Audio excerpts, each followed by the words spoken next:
Sir, he's dead.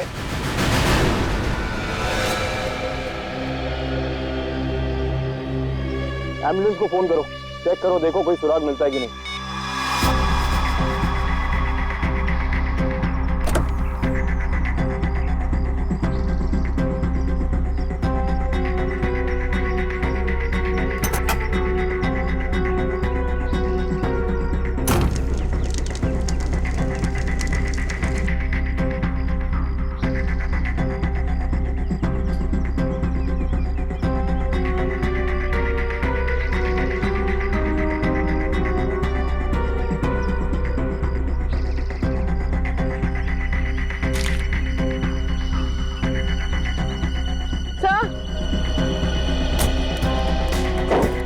Bag और ये तो मास्क है।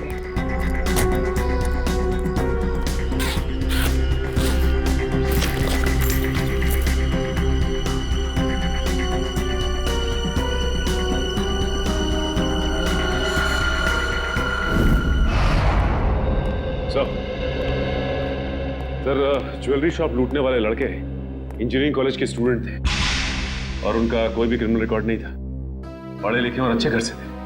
इंजीनियरिंग कॉलेज के बच्चों ने ज्वेलरी शॉप लूटा? किस लिए? क्या जरूरत पड़ी उन्हें? और हैरानी की बात तो यह है कि उन्होंने पूरी दुकान नहीं लूटी, सिर्फ 10 से 12 लाख रुपए का सामान लिया और निकल लिए।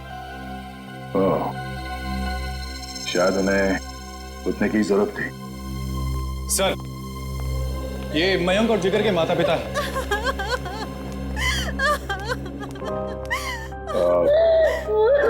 माफ कीजिए, ऐसे समय पे आप लोगों को यहाँ पे बुलाना पड़ा। हम आपके बच्चों के बारे में कुछ पूछना चाहते हैं। सर, प्लीज मेरे मयंक को मुझे वापस दे दीजिए।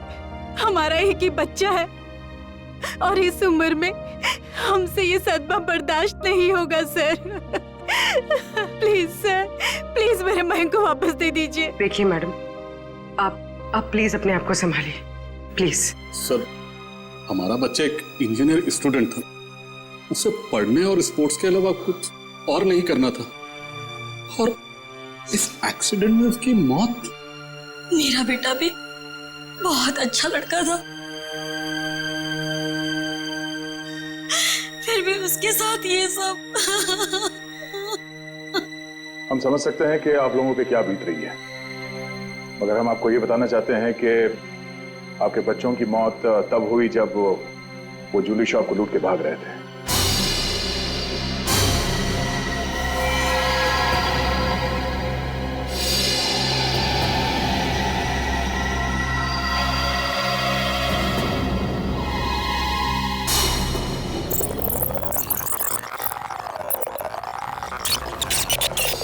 अरे अरे, ये कौन हो तुम लोग? ये बहुत गलत कर रहे हो तुम लोग। जल्दी मार, जल्दी मार, जल्दी मार, नहीं तो मार दूंगा। मैनेजर है तू? हाँ, चल जल्दी खोल।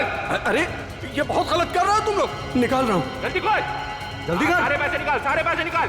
ले पकड़ा, हाथ में पकड़ा, जल्दी कर। खोपड़ी में होल कर दूंगा। ज्यादा हिलेगा ना तो ठोक दूंगा। जल्दी जल्दी, चल चल चल चल, जल्दी जल्दी। ठोक दूंगा, ज्यादा चलाकी कोई नहीं लेगा, कोई नहीं लेगा। चल निकल निकल, जल्दी निकल, कोई हिलेगा तो मार दूंगा।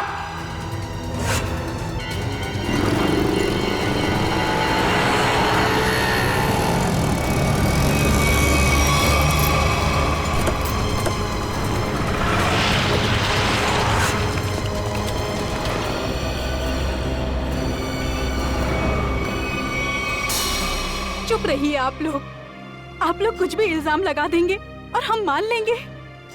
हमारे बच्चों का एक्सीडेंट हुआ है और आप उन पर इल्जाम लगा रहे हैं। हर माँ बाप अपने बच्चों को अच्छा ही समझते हैं, लेकिन वो बाहर क्या करते हैं वो खुद जानते हैं। सच को मानना पड़ेगा, लोगों ने देखा है, गवाह है, सबूत है। सर, बहुत छोटी रकम है, इससे ज्यादा तो बच्चे जब फॉरेन घूमने जाते थे वहां उड़ाकर आ जाते हैं।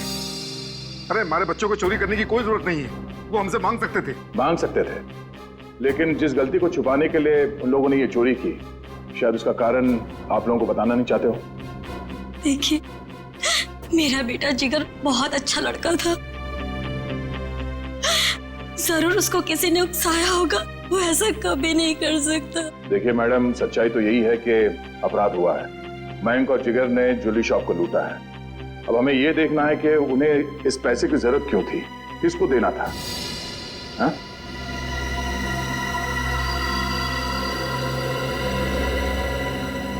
अच्छा ये बताइए कि आपके बच्चों ने पिछले कुछ दिनों में कुछ अलग सा बर्ताव किया, कुछ भी अजीब सा? हाँ, पिछले कुछ दिनों से मयंक वॉशरूम में बहुत ज्यादा जाता था, जबकि वो बीमार भी नहीं था, और वॉशरूम में 2-3 घंटे रहता था वो। तो आपने पूछा नहीं उससे कि वो बाथरूम में इतना टाइम क्यों लगा रहा था? जब भी मैं उससे पूछती, वो मेरी बातें टाल देता था। अफ्रीदी, क्या? ओह, ठीक है। क्या सर, अफ्रीदी का फोन था। उस कार का पता चल गया है जो जिगर और मयंक चला रहे थे। वो किसी ईशंका नाम के आदमी की है। सुन, शाम को 6 बजे अगर मेरे पैसे गैरेज नहीं पहुंचे ना, तो 7 बजे मेरे आदमी वहां पे पहुंचेंगे। फिर जो वहां पे तोड़फोड़ होगी ना, उसका जिम्मेदार तू होगा। तू समझा?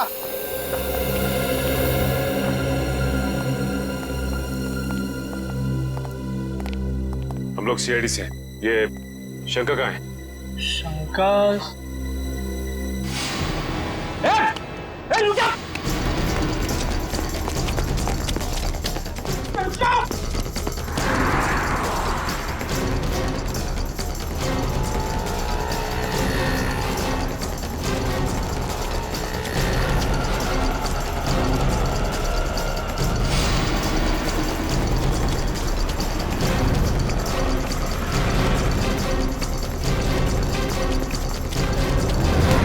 बहुत भाग लिया तू।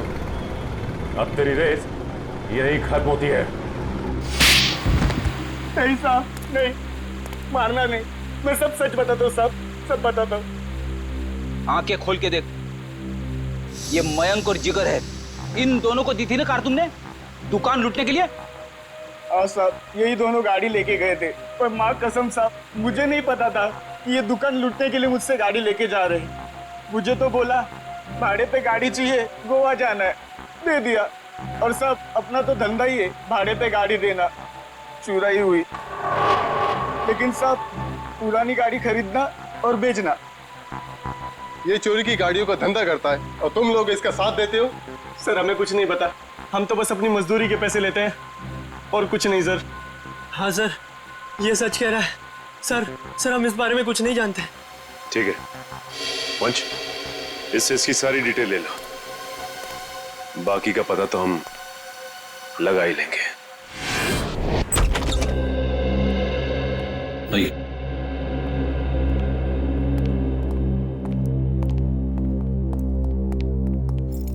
ये मयंक का कमरा है। एक सेकेंड, आप जरा बाहर रुकिए, हम देख लेते हैं।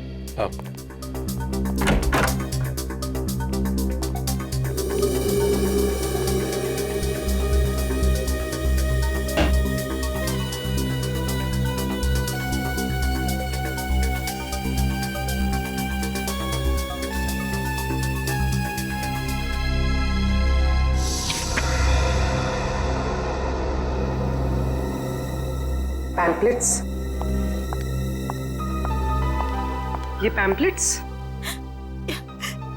ये पैम्पलेट्स मेरे बेटे मयंक का है। वो कॉलेज में एनुअल फंक्शन के ऑर्गेनाइजर कमेटी का मेंबर था।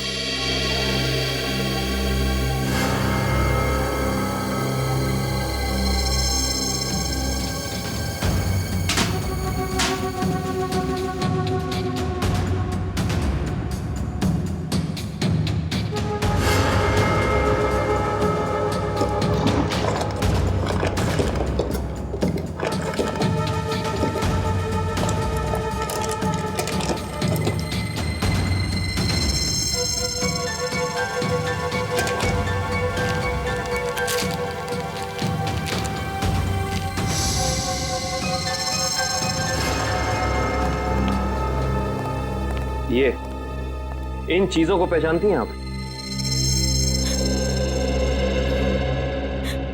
ये आपको कहां से मिली? ये तो ज्वेलरी मेरी है। फ्लश टैंक के अंदर से। ये फ्लश टैंक में कैसे पहुंची? पहुंची नहीं, छिपाई गई थी। छिपाई गई थी? पर किसने? मयंक के बाथरूम में मयंक के अलावा और कौन छिपा सकता है? हे भगवान, मैं सोच भी नहीं सकती थी कि मेरा मयंक ऐसा कर सकता है।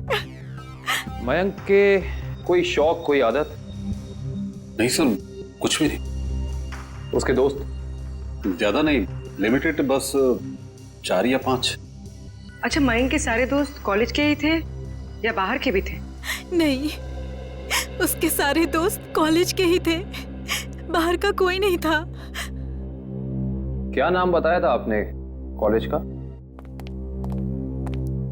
क्यों डॉक्टर साहब, आपने हमें अर्जेंटली बुलाया? हाँ दया, बात ही कुछ ऐसी है। क्या हुआ सर? बॉस, ये केस तो एकदम पलट गया। जैसा हम सोच रहे थे वैसा नहीं है। क्या मतलब? मतलब ये कि इन दोनों की मौत एक्सीडेंट से नहीं हुई है, बल्कि गोली लगने से हुई है। क्या? मगर सर, इनकी मौत तो हमारी आंखों के सामने हुआ है, एक्सीडेंट से। हाँ, लेकिन इनकी मौत एक्सीडेंट से पहले ही हो चुकी थी। ये देखिए, ये है वो गोली जो इनके शरीर में से निकली है। और देखो दया, ये है इन दोनों के सीने पर इस गोली के घाव। मगर सर, ये गोली चली कैसे? और चलाया किसने?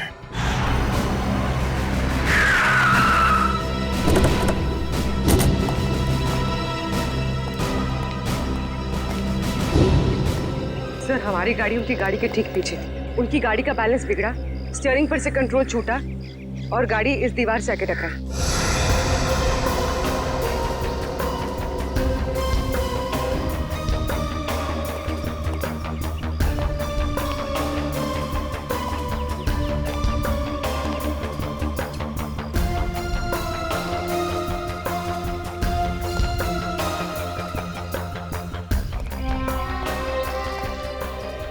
गोली सामने से चलाई गई थी।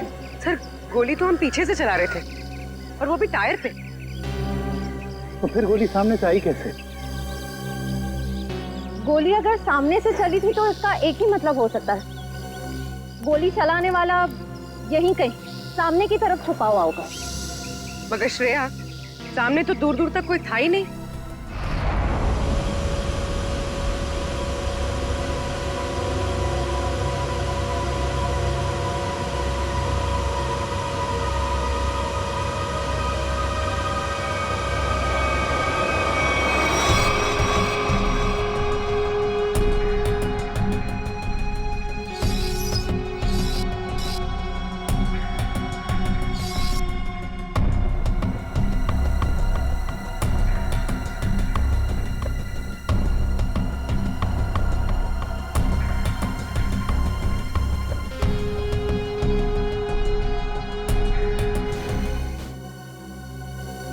अगर पोस्टमार्टम रिपोर्ट में गोली सामने से सीने पे लगने का प्रूफ है तो गोली सामने से ही चली है। बिल्कुल दया, गोली सामने से ही चली है और गोली बिल्कुल सीधी लगी है, बहुत करीब से, क्योंकि घाव बताते हैं कि बहुत करीब से गोली लगी है। और ये विंड स्क्रीन बताता है कि विंड स्क्रीन को छेदती हुई गोली बाहर नहीं गई है, क्योंकि विंड स्क्रीन पे अगर गोली लगी होती तो छेद होता।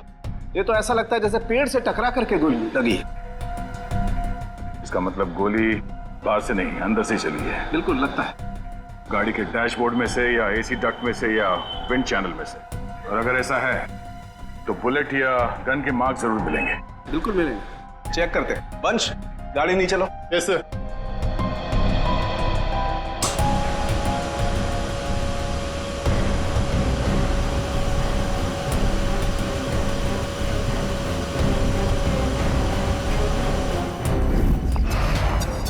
अश्विन, क्या यार, बोला था ना कि सारे पोस्टर्स और बैनर लग जाने चाहिए, अभी तक नहीं हुआ। हो रहा है यार, एक ही तो लैडर है, कर लेंगे, टेंशन मत ले। तुम एक काम करो, वो स्टेज पर जाकर देखो वहाँ का पूरा अरेंजमेंट हुआ है कि नहीं। अगर नहीं हुआ तो तुम माया से कहना, वो तुम्हें अरेंज कर देगी। ओके ठीक है, मैं बोल देती हूँ। Excuse me. Yes sir. ये मयंक और जिगर किधर मिलेंगे? वो तो आपको वरुण ही बता सकता है, वो रहा। Thank you.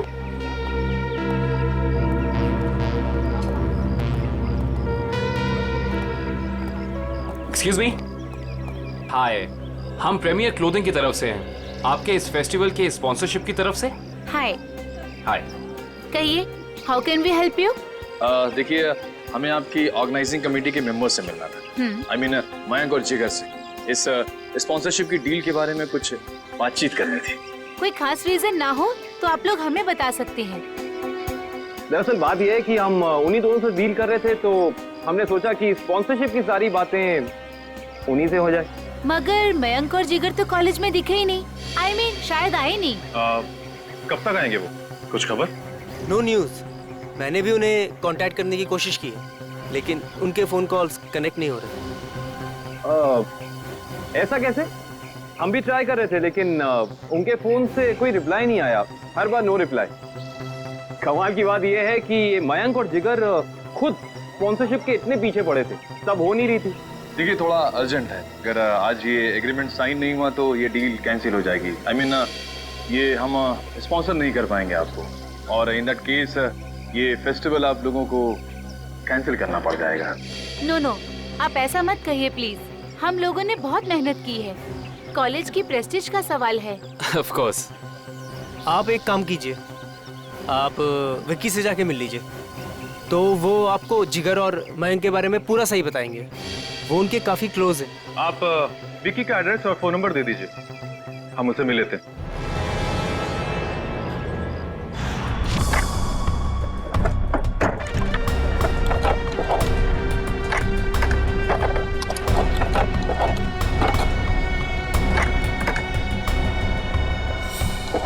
मयंक और जिगर को जो गोलियां लगी है ना, वो बहुत छोटी है, इसीलिए उनके घाव गहरे तो बहुत हैं, लेकिन बहुत छोटे हैं, बारीक है।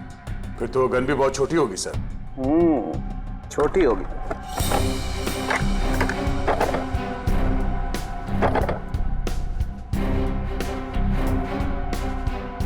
नहीं सर, यहाँ तो कुछ नहीं है।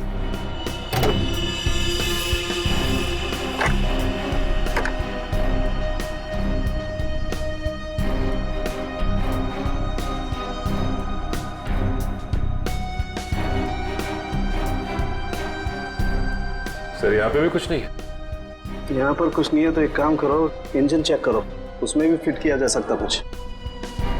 सलूंगे साहब, ये तार यहाँ अलग से लटक रहा है, किसी फिटिंग के साथ इसका कोई कनेक्शन नहीं है। ये तार जा कहाँ रहा है दया? सर, इसका एक सिरा तो यहाँ एक्सीलेटर से कनेक्टेड है, और ये दूसरा सिरा ये तो साइड व्यू मिरर की तरफ जा रहा है सर। साइड मिरर की तरफ जा रहे हैं दया, तो फिर साइड मिरर चेक करना पड़ेंगे दोनों।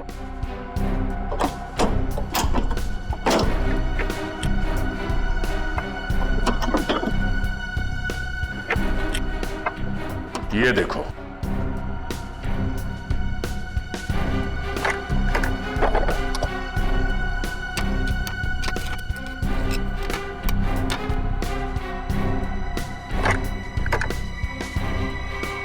ये देखिए सर, गन यहाँ है। इसका मतलब है एक्सीलेटर दबा, स्प्रिंग के जरिए ये ट्रिगर खींचा और गोली चल गई। और यहाँ पर है दूसरी गन दया।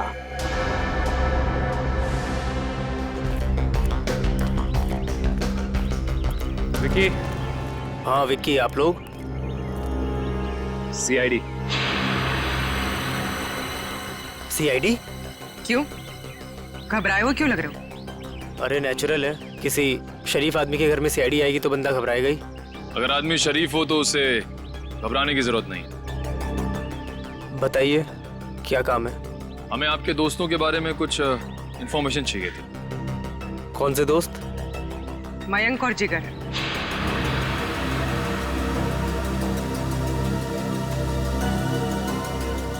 मयंक और जिगर? क्या हुआ उन्हें? उनकी मौत हो गई। What? Oh no! किसी ने गोली मारकर उन दोनों की हत्या कर दी। वो आपके बहुत अच्छे दोस्त थे ना? आप उनके बारे में हमें कुछ बता सकते हैं? मुझे इस बारे में कुछ नहीं पता सर। जितना पता है उतना ही बता दीजिए। उनका कोई ऐसा सीक्रेट जो उन्होंने शेयर किया हो, या कोई ऐसी बात जिससे उनको टेंशन हो? कोई ऐसा आदमी जिससे उन्हें खतरा हो। ऐसी बातें अक्सर दोस्तों के बीच में छिपी नहीं रहती, है ना? सर हम सिर्फ अच्छे दोस्त थे, हमने आज तक कभी कोई ऐसी बात शेयर नहीं करी। थोड़ा दिमाग पे जोर डालो, शायद कुछ याद आ जाए। नहीं सर, ऐसी कोई बात हमारी कभी नहीं हुई। ठीक है, तो आप जा सकते हैं। हाँ, पर कुछ भी अगर याद आया ना, कुछ भी, हमें बताना ना भूलिएगा, समझे? जी सर।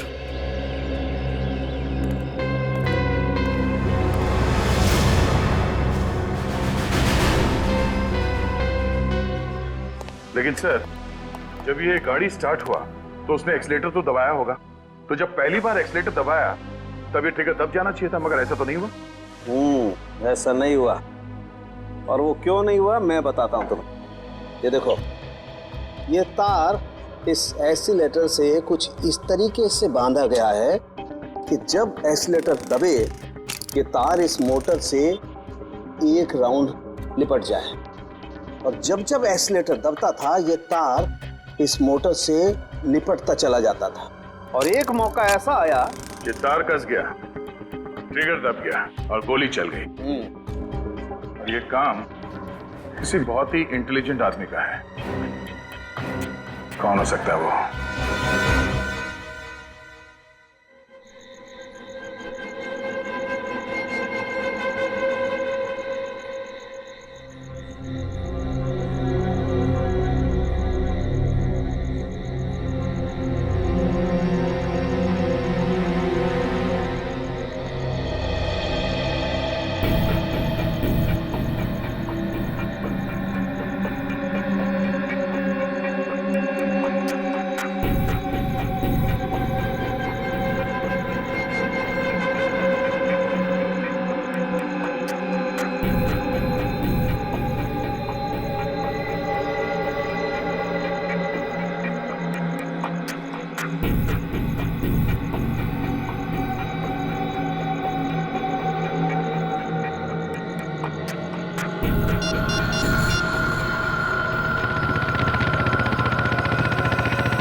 पैसा कहाँ है?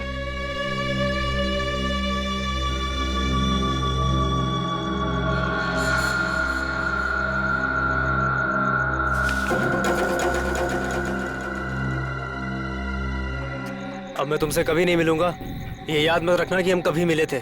ठीक है, लेकिन क्या बात है, इतना घबराए हो क्यों?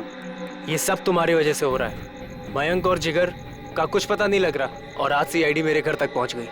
सीआईडी? हाँ सीआईडी। कभी मुझसे मिलने की अब कोशिश मत करना।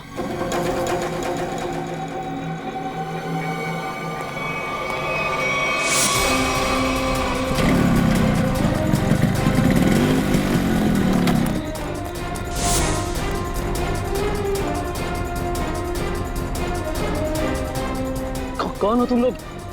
सीआईडी।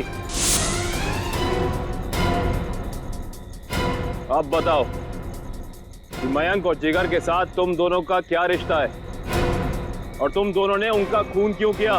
खून हो गया? मयंक और जिगर का कैसे? ये तो अब तुम दोनों बताओगे, बोलो। सर मुझे कुछ नहीं पता सर। सर इसके बॉस अक्का से पूछो, उसको सब मालूम होगा सर।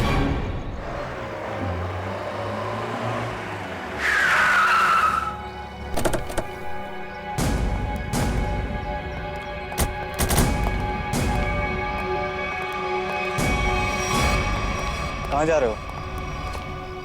अंदर। कोई प्रॉब्लम है? किससे मिलना है? अक्का से मिलना है। क्यों? उनसे कहो कि सीआईडी आई है, उनसे मिलने जाओ।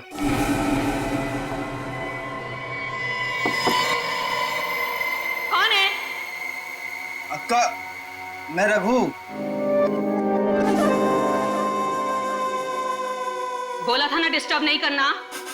क्या काम है? अक्का वो सीआईडी वाले आए। बैठाओ उनको। बोल, मैं आती हूँ। 24 घंटे हैं तेरे पास, वरना तेरी फैमिली तुझसे मिलने यहां नहीं, शमशान घाट जाएगी। सिर्फ 24 घंटे, समझा?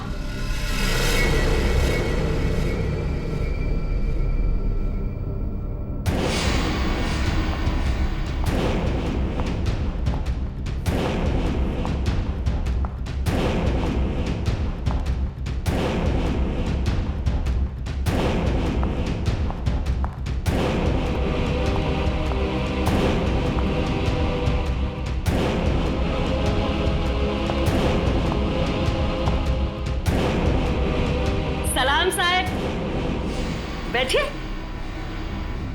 नहीं, हम लोग यहाँ ठीक है।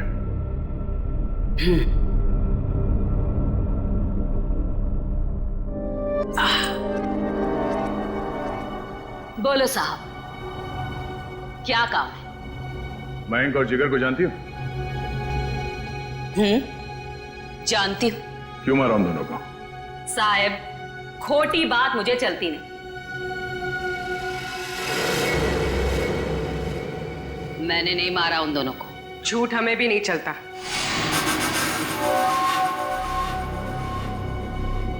छोकरी तीखी जबान है तेरी,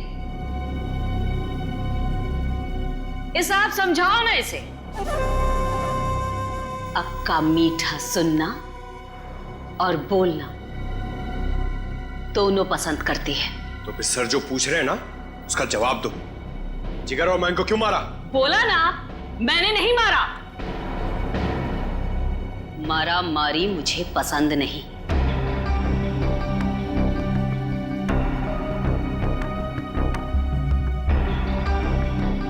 दुख है मुझे, वो दोनों जवान लड़के मर गए। कैसे जानती थी उन दोनों को?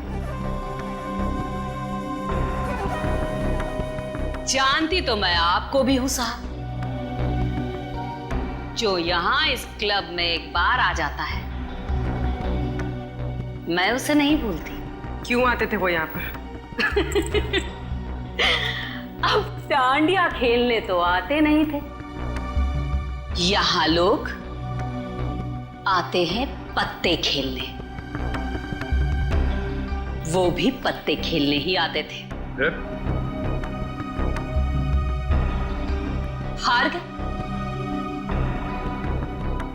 जो उनकी जेब में था वो भी, और जो मुझसे उधार लिया था वो भी। 10 लाख?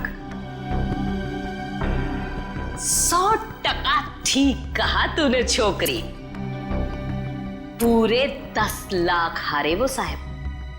और फिर तुमने उन्हें मार दिया, है ना? बोला ना एक बार? नहीं मारा मैंने।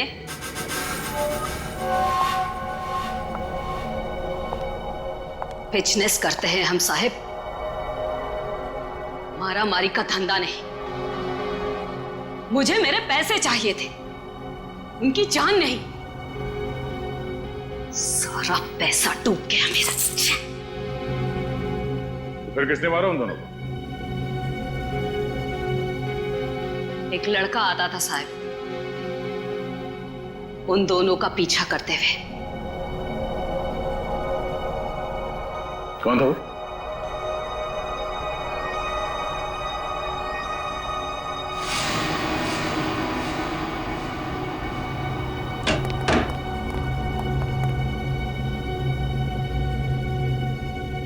अक्का की जासूसी करता है? नहीं ताई, आपको कोई कंफ्यूजन हुआ है? मेरे को उल्लू समझता है? मयंक और जिगर के पीछे छुपकर आया किस लिए? मैं किसी के पीछे नहीं आया, सच्ची। मैं तो आपका अड्डा देखने आया था। देख, मेरे को कोई लफड़ा नहीं चाहिए। इस बार के लिए तुझे छोड़ देती हूँ।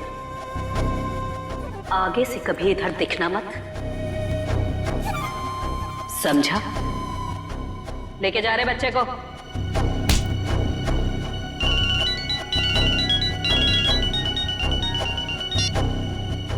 हाँ बोल रहे। उसका स्केच बनवा सकती हो हमारे लिए? टाइम नहीं है मेरे पास। टाइम नहीं है? गैर कानूनी जुए का अड्डा चलाती हो तुम यहाँ पे, हैं?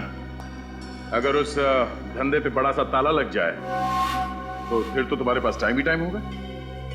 कैसी बातें करते हैं आप साहब? अब क्या इतना सा मजाक नहीं कर सकते आपके साथ? आपकी मदद करने के लिए तैयार है। इसके लिए तुम्हें हमारे साथ ब्यूरो चलना होगा। हाँ तो चलेंगे ना साहब। रघु, संभालना पीछे से सब। मैं जरा ब्यूरो की हवा खा के आती हूँ।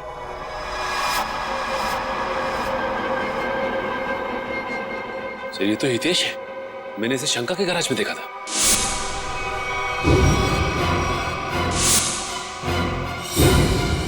आपको पूरा यकीन है कि यही था वो? अक्का एक बार जो किसी का चेहरा देख लेती है ना साहिब, तो फिर भूलती नहीं है। पक्का यही था। तो फिर देर किस बात की? उठा लो इसे।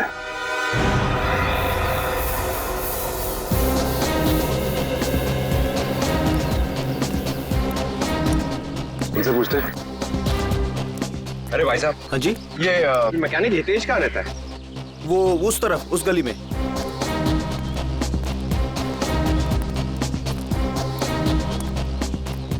अरे भाई साहब, ये हितेश का घर कौन सा है? हाँ सामने वो रहा।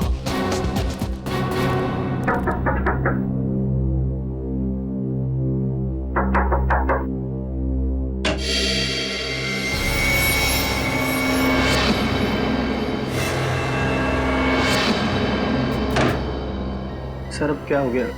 अब क्या किया मैंने? तुम्हें घबराने की जरूरत नहीं। हमें हितेश से मिलना है, बोला उसे। सर हितेश तो घर पर नहीं है। कहाँ गया? पता नहीं कहाँ गया, पर कल से घर भी नहीं आया। ऐसी कोई जगह जहाँ वो अक्सर जाता है? हाँ सर, हो सकता है अपनी बहन से मिलने गया हूँ। बहन का एड्रेस? बहन का एड्रेस, हाँ, A45 शीतल नगर।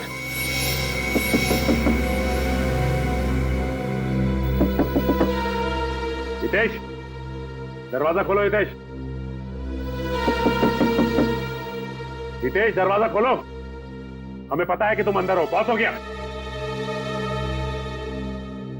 सर कोई जवाब नहीं दे रहा है, कहीं दूसरे रास्ते से ना निकल जाए। निकल के जाएगा कहाँ? पंकज, पंकज,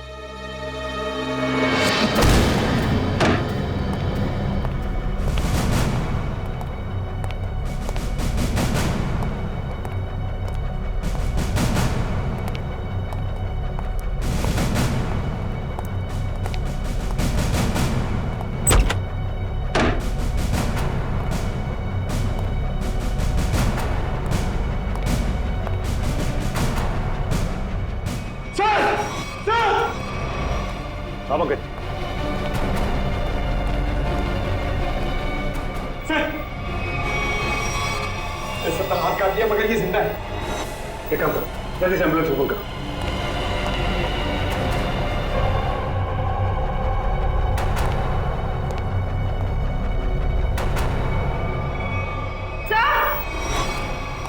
आप उठिए। सर इसने अपनी कलाई काटी।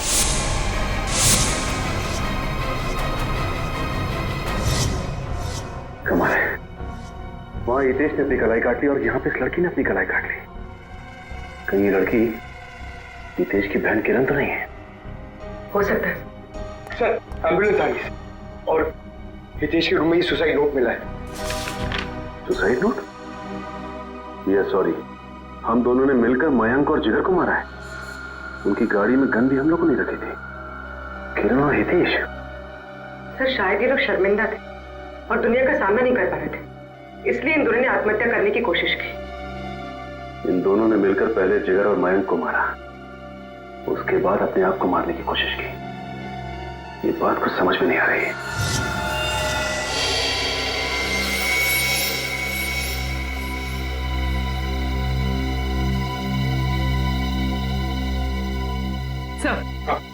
सर किरण के घर से कुछ फोटोज मिली है।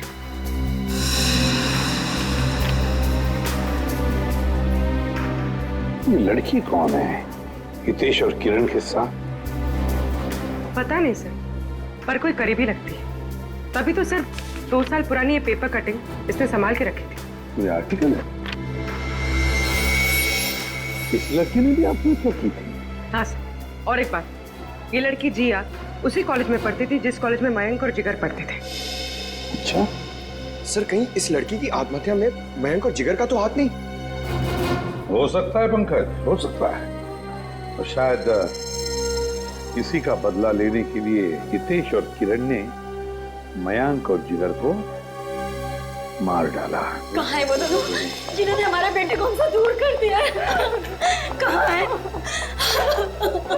देखिए प्लीज आप जरा शांत हो जाइए, प्लीज शांत हो जाइए। देखिए अंदर उन दोनों का ऑपरेशन चल रहा है।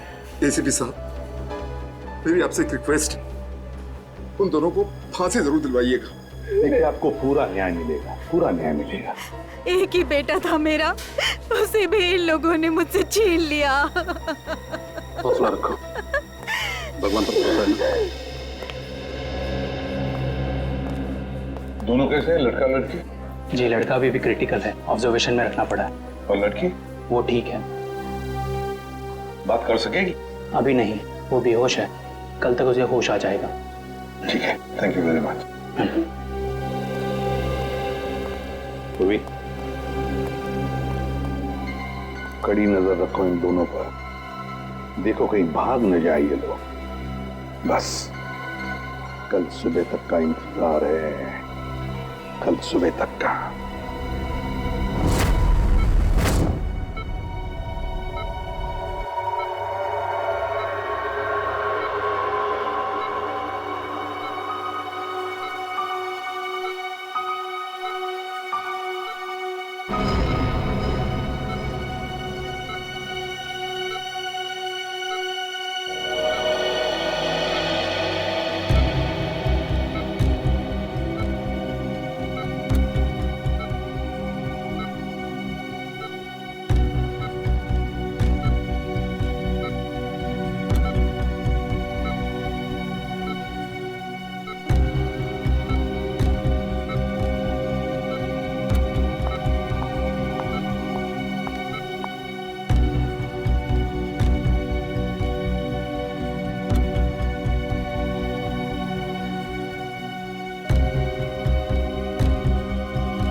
मैंने मरवाया है मयंक और जिगर को। क्या? एक माँ अपने बेटे को कैसे मार सकती है? हा? वो मेरा बेटा नहीं था, वो मेरा सौतेला बेटा था। सौतेला ही सही, पर बेटा ही तो था ना वो। फिर क्यों मारा उसने? पैसों के लिए। मुझे पूरी प्रॉपर्टी चाहिए थी, इसलिए मैंने उसे मरवा दिया। और किरण और हितेश को क्यों मारना चाहते थे? क्योंकि वो दोनों मेरा राज जान चुके थे।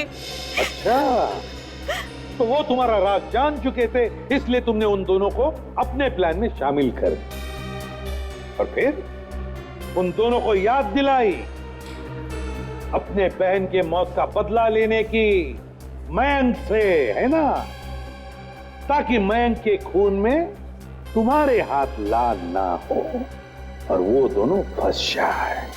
हाँ, किरण ने मयंक और जिगर के साथ दोस्ती कर ली।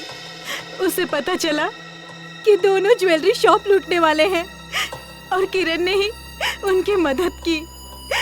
कार का भी अरेंजमेंट किरण ने ही किया, क्योंकि किरण का भाई हितेश एक मैकेनिक था और उसने ही वो मशीन तैयार की जिससे गाड़ी में गोली चली और दोनों की मौत हो गई। और फिर जिगर को क्यों मरवाया? उसका क्या संबंध था तुम्हारे जायदाद के लेने देने से?